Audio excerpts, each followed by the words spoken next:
10 लोग होंगे, यहां एक ही सेठ है। लेकिन अगर यहां आने के बाद भी व्यक्ति अपने बारे में सोच रहा है तो वो अहंकार है।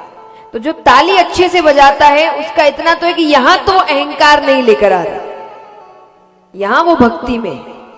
तो ताली आपको अहंकार से मुक्त करती है।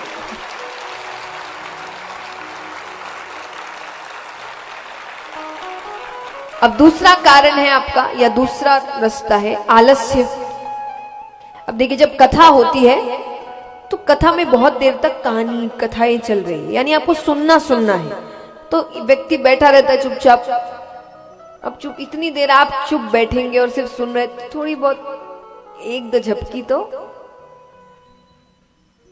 लगी जाती है। तो क्योंकि आलस आता है, तो इसलिए कहा जाता है कि जब बीच में भजन आए तो आप इतने अच्छे से ताली बजाइए कि वो एक ऊर्जा पैदा करे आपके शरीर में, जो आपको कुछ समय तक आलस से दूर रखे। हर कुछ देर में एक भजन तो आ ही जाता है, वो क्योंकि आपके अंदर एक ऊर्जा, लेकिन वो तभी होगी जब भजनों में आप अच्छे से ताली बजाएंगे। तो आपके आलस को ताली दूर करती है। तीसरा होता है कि कई बार आपके आसपास ही ऐसे जीव जंतु बैठ जाते हैं जो खुद तो कथा सुनते नहीं, दूसरे को भी सुनने नहीं देते।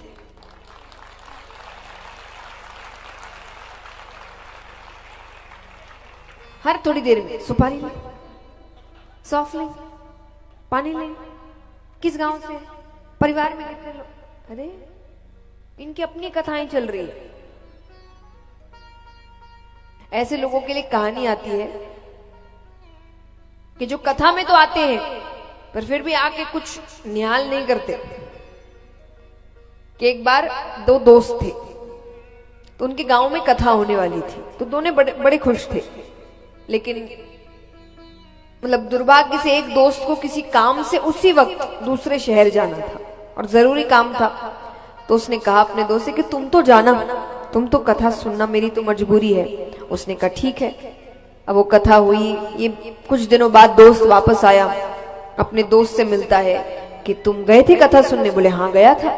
बोले कैसी कथा हुई? बोले बहुत अच्छी कथा हुई, इतना आनंद आया, मैं रोज गया था, मैंने सारी बातें सुनी, इतनी अच्छी अच्छी बातें बताई गई। अब वो बहुत तारीफ कर रहा है, तो इसको लग रहा है कि, तो इसने कहा एक दो बात बताओ ना, ऐसा क्या तुमको सबसे अच्छी बात कौन सी लगी? तो उसने कहा अरे बहुत अच्छी कथा हुई, बहुत अच्छी बात बताई गई। अरे वो कही तो एक दो बात बताओ तो। बोले वो याद नहीं, पर कथा अच्छी हुई। तो फिर क्या ही सुना? जब तुम्हें एक बात भी ठीक से याद नहीं कथा की, तुमने क्या सुना? तो ये वो लोग हैं जो वहां जाके अपनी अलग कथा कर रहे हैं। तो बाहर निकल के भले ही बोलेंगे अच्छी कथा हुई, पर यहां बैठने के बाद कुछ याद नहीं, क्योंकि वो इससे बात कर रहा, वो उससे बात कर रहा, वो इससे कथा, इससे। तो ये जीव जंतु है अलग अलग। तो ये आपको कब सताएंगे? जब आप भी चुपचाप बैठे इधर उधर देख रहे हैं, कभी उसको देखे कभी इसको देखे, तो इसको लगता है इसको सताते हैं, ये अपने जैसा लग रहा है। लेकिन आप भक्ति में लीन होंगे, आप पूर्ण रूप से कथा में होंगे, ताली बजा रहे हैं, तो आपको परेशान, फिर वो अपने जैसा कोई और ढूंढेंगे। तो ताली आपको भगवान की ओर करीब लेकर जाती है। तो उन्होंने इसीलिए पहली ताली बजाई। जितने जीव जंतु थे कैलाश पर्वत छोड़कर चले गए। फिर महादेव जी दूसरी ताली बजाते हैं। तो महादेव जी का त्रिशूल कैलाश पर्वत की 3 बार परिक्रमा करता है कि कोई छिपकर तो नहीं बैठा। अमर कथा है ना। तीसरी ताली बजाते हैं तो सुगंधित हवाएं बहने लगती है, भक्ति में वातावरण हो जाता है। अब भगवान कहते कि अब मैं कथा आरंभ कर रहा हूं, लेकिन एक दो बात कि इस कथा में निद्रा रानी भक्त की परीक्षा लेने आती है। निद्रा रानी यानी नींद। तो आप ध्यान से सुनिएगा।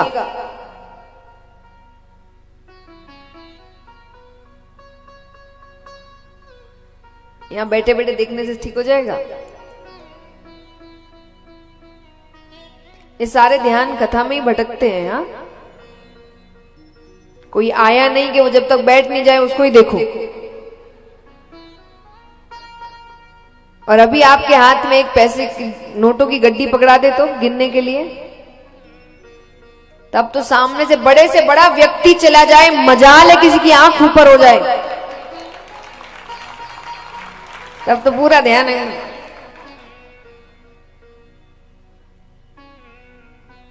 तो यहां पर भगवान ने कहा कि आप ध्यान से सुनिएगा, क्योंकि अगर ध्यान भटकेगा तो निद्रा रानी अपनी गोद में, माता ने कहा मैं ध्यान से सुनूंगी। फिर भी महादेव जी कहते काम करते हैं कि क्या पता मैं ही कथा सुनाते सुनाते आंखें बंद कर लूं, लीन हो जाऊं, तो आप ना हर थोड़ी देर में स्वामी स्वामी स्वामी कहते रहिएगा। ये महिलाओं को ज्यादा पता होगा, व्रत इत्यादि जब करते हैं तो कहानी सुनाते हैं ना, तो जो सुना रहे सामने वाले को बार बार हुंकारा भरने का, तो ये महादेव जी का शुरू किया हुआ है कि पता चलता रहे कि सामने वाला सुन रहा है। माता ने कहा ठीक है।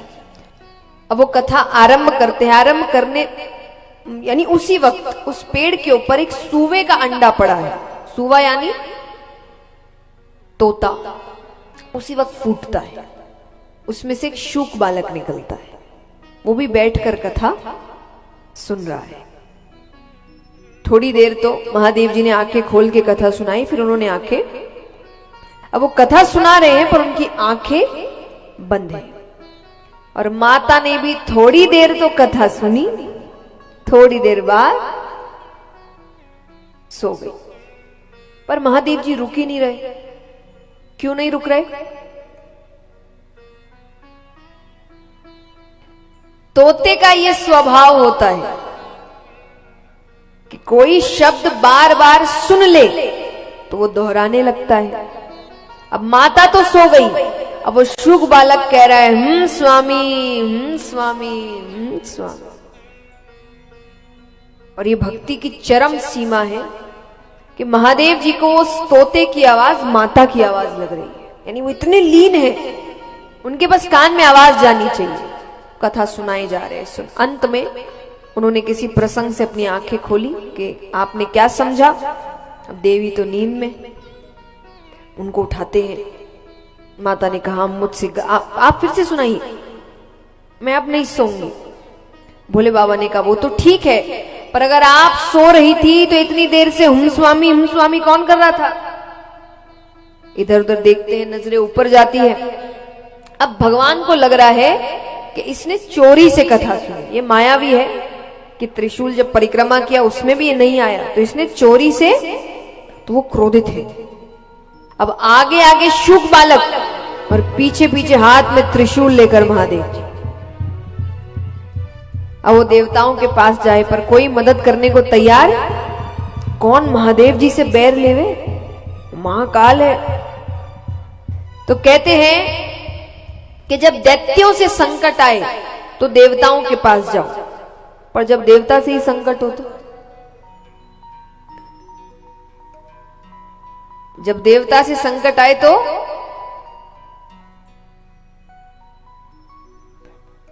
ब्राह्मण देवता के पास जाओ। ब्राह्मण देवता, ब्राह्मण नहीं। ब्राह्मण कुल में जन्म लेने से कोई देवता नहीं बन जाता, वो कर्म देवताओं वाले होने चाहिए उनके। तो इसीलिए जब देवता से संकट आए तो ब्राह्मण देवता के पास जाओ। तो वो पृथ्वी पर आते हैं वेदव्यास जी के घर पे, और उनकी पत्नी उस वक्त उबासी ले रही थी। तो शुक बालक ने अपना आकार एकदम छोटा किया और मुख के द्वार से उनके गर्भ के अंदर चला गया। अब यहां महादेव जी आते हैं, हाथ में त्रिशूल, नेत्र लाल। वेदव्यास जी ने कहा पहली बार तो दर्शन दिए, वो भी इस रूप में, क्या गलती हो गई मुझसे? भोले बाबा कहते चोर मेरे यहां से चोरी करके आपके आया है। वेदव्यास जी ने कहा चोरी आपके यहां? चुराने को है ही क्या? भोले बाबा कहते क्या मतलब? अरे बोले मतलब आप तो बिना मांगे ही दे देते हैं, कोई आपके यहां क्यों चुराएगा? और आप तो ऐसे ऐश्वर्य का जीवन भी नहीं जीते, अब खाने की वस्तु चुराई हो आपके यहां, उसके लिए इतना क्रोध। भोले बाबा कहते उसने अमर कथा चोरी से सुनी है, मैं उसे मृत्यु दंड देकर रहूंगा। वेद व्यास जी कहते